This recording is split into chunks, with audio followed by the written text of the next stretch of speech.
everybody, welcome back to Q-Tips. We are the Video Store Junkies, and we are back once again to bring you a few selections to watch over the weekend on streaming. And we're going to jump right into this, and I will throw it over to Paul. Why, thank you, Renee. So, this summer, of course, one of the biggest hits in the theater, well, the biggest one is Barbie. But kind of tied to that is Oppenheimer by, Christopher Nolan. So that got me thinking there's this excellent BBC miniseries starring Sam Waterston from 1980 called Oppenheimer, which is about Oppenheimer, but it's definitely more of a straight biography, not so much exploring larger issues, but it's really fantastic. Unfortunately, it's not playing anywhere.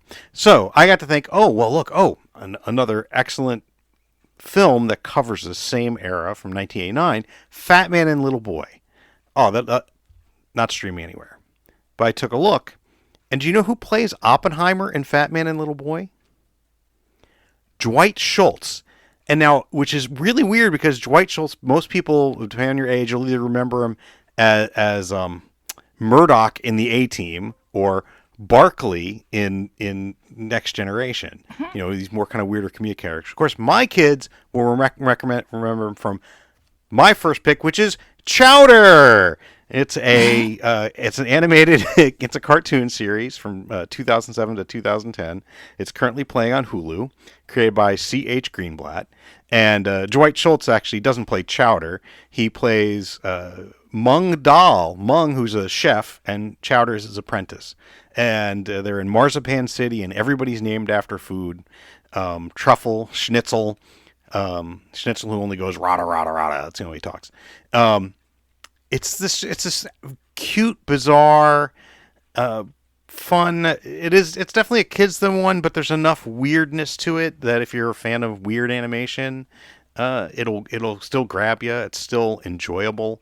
But it's wholesome. It's wholesome and fun and cute and weird, and everybody's named after food.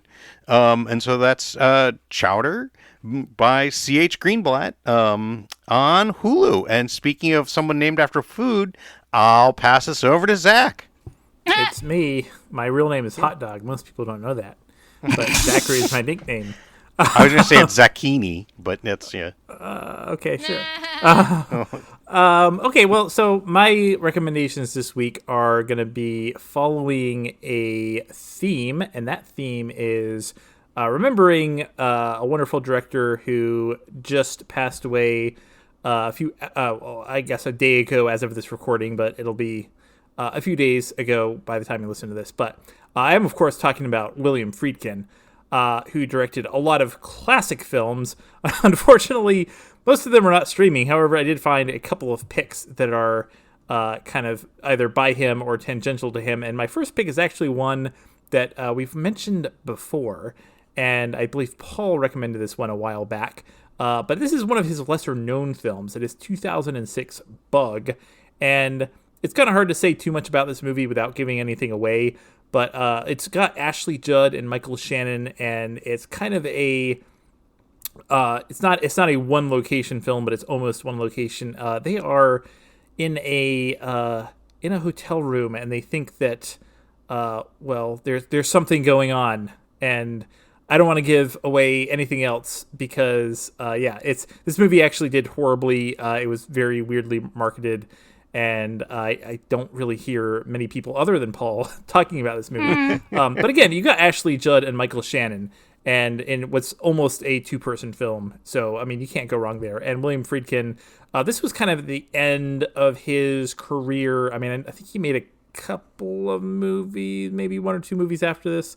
But this was near the end of his career, and I think he's much better remembered for a lot of the stuff he did in the 70s and 80s, but I think this one deserves a look. I think it's one of his less appreciated films, and that one is playing on Prime Video, Pluto TV, and Fandor.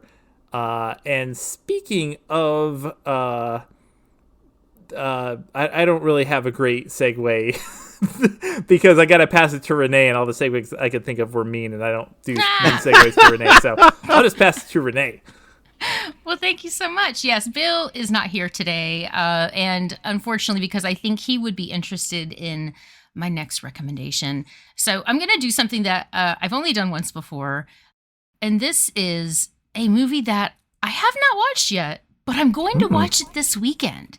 And I think it's going to be pretty good. I'm pretty excited about it. This movie is called The Lake, and you can watch it on Tubi or Vudu. And it's a Thai movie, and it looks like a fun little kaiju. And so you know that there's really one lesson to be learned in all of our giant monster movies, which is there's always going to be a mama that will come and get you if you mess with her baby. So don't mess with the baby. So when you're hanging out in a village and you find a strange egg, maybe don't take it home with you. Unfortunately, someone did. And now this giant monster has emerged looking for said egg. And the town and all of its townsfolk are in the way. So, yeah, I am pretty excited about this movie. It looks pretty fun. It is called The Lake, and you can watch it on Tubi or Vudu. And on that note, I will pass it back to Paul. Why, thank you, Renee. So my first pick, of course, was Chowder by C.H. Greenblatt. And what's he doing today? Why, he's running the new series Jellystone on Max, formerly known as HBO Max. This is one of those ones that I had kind of stayed away from till I saw actually there's some videos that are titled "Actually, Jellystone is good." And so it takes a host of all like the Hanna-Barbera characters, Yogi Bear, Augie Doggy, Huckleberry Hound, Magilla Gorilla, all of them, and it puts them in a town, and it's just a fun, weird little series. Certainly, part of it is you've got people who are old enough that hits the nostalgia factor for seeing these characters kind of reinterpreted. But it's also, again, it's one of these ones that it's really bizarre, but it's also strangely wholesome, and I think kids would dig it too. But it is, I haven't seen all of them. I've seen a handful of the episodes, but they are really funny and really weird, and it's modern takes on the characters, but the voice actors, they're not aping the original voices, but they're trying to capture sort of the essence of them. And the different characters have different roles in the town. So Yogi Bear and Cindy Bear are doctors with Boo Boo as their nurse. You've got Huckleberry Hound is the mayor. Magilla Gorilla is, I guess he's like a haberdasher, and Jabberjaw, who's actually female in this, works for him, though she refers to him as Mr. Magilla. It's just this really weird, fun, goofy little thing. They're like they're typical 15-minute segments. It's neat because you've got like that weird absurdity, so it'll hit the adults, but it's also got the weird absurdity, so it's going to hit the kids. So I definitely say check it out. It's really fun. It's Jellystone on Max. And speaking of Yogi Bear, I'll pass this to Zach. Hey, Boo Boo.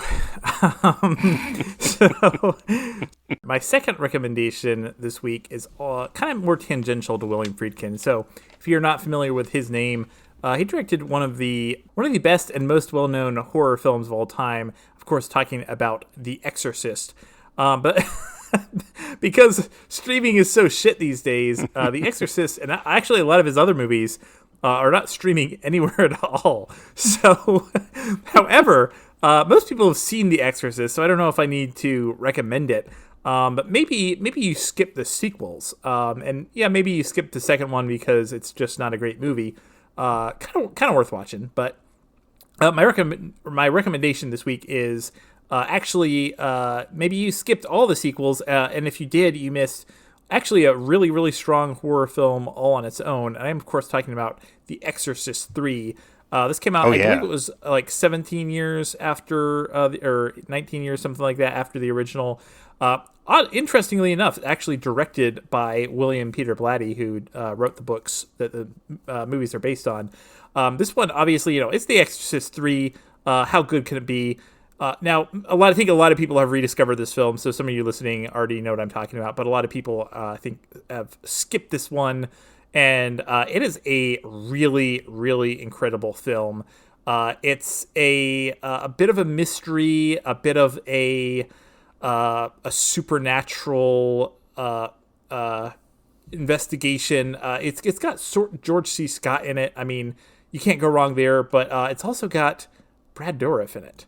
So it's also got a lot of other actors and actresses that you may recognize. It's just I don't know. It's a really well-made film. It absolutely does not get the respect in the mainstream. Like I said, I think the horror community has rediscovered this one in the last 20 years, but it doesn't really get any sort of respect in the mainstream because it's The Exorcist 3. So why would you want to watch that? But no, it's great. And it's also got one of the greatest jump scares, in my opinion, in the history of horror films.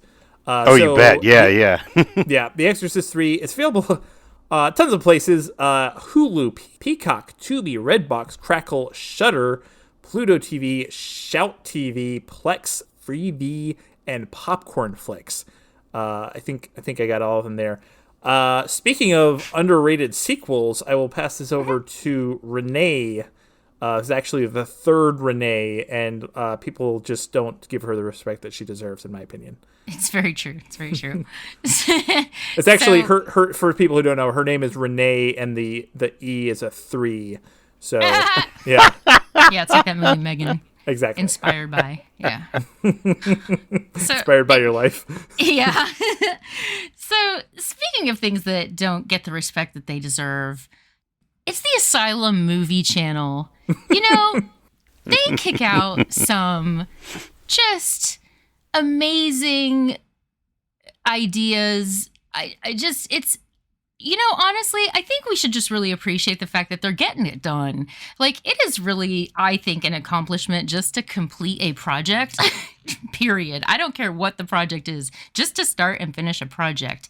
But these are these are great, ridiculous ideas, and they make it happen. They put it into a movie. So anyway, what I'm getting at is that there's a new movie, and it's called 2025 Armageddon. Yay!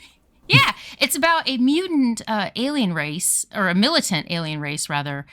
They launch an attack on Earth using every single giant monster, creature, or disaster found in every Asylum movie. That's right. That's right, yes. So they are being attacked by giant piranhas and three-headed sharks, and I can't even think of all of them, but it's just it's a good time. Honestly, it's really ridiculous. It's not the best movie on the planet, but it's just ridiculous and it's funny. And there are some really amazing kind of meta moments where they talk about the network itself and how these movies have become more popular. And not that I'm taking any credit for that, but it's just so ridiculous and so funny, and I kind of love it. And it's available, and I'm so sorry, I'm stuttering over my words because we just rented this movie, and it's on Tubi. Oh man! I know, I didn't even look for it. Oh no! Our $3 in credit. Yeah, but honestly, I'm glad that $3 went to support the Asylum Movie Network. Yeah, they need to know that we're there to support them. So yeah, you can watch this movie on Tubi. And so on that note, does anybody have anything to sing us out with? I toyed with the idea that we should retire this bit, but I know you guys love it so much. And so, we can keep going. Yes, we're the ones who love it, Paul. I know you guys love it so much. I've got a little selection here that, because none of these really had a good theme song that was singable. I know that's sad, but in Jellystone, actually, in the very first episode, at one point, Yogi Bear ends up eating the entire town, and the only way they're saved is there's this song that Doggy Daddy's little girl, Augie Doggy, sings that is so terrible and innocuous it gives him indigestion and saves the whole town. And so I'll sing this for you. Kitten around, I'm just kitten around. Hey, look what I've found. It's nice and it's round. A big ball of yarn, the size of a barn. Really, I'm just kitten around. Ha, ha, ha, ha, ha, ha.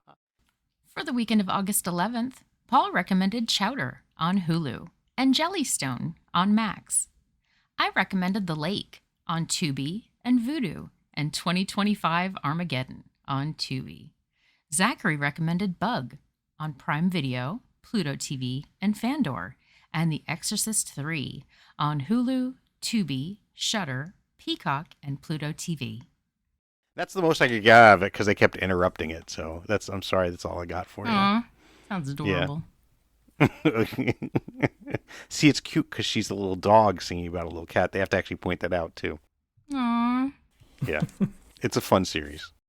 Kitten around, I'm just kitten around. Hey, look what I found. It's nice and it's round. A big ball of yarn. She's a little dog. Sing about being a little cat. How cute is that? I'm just kitten around. Kitten around, I'm just kitten around.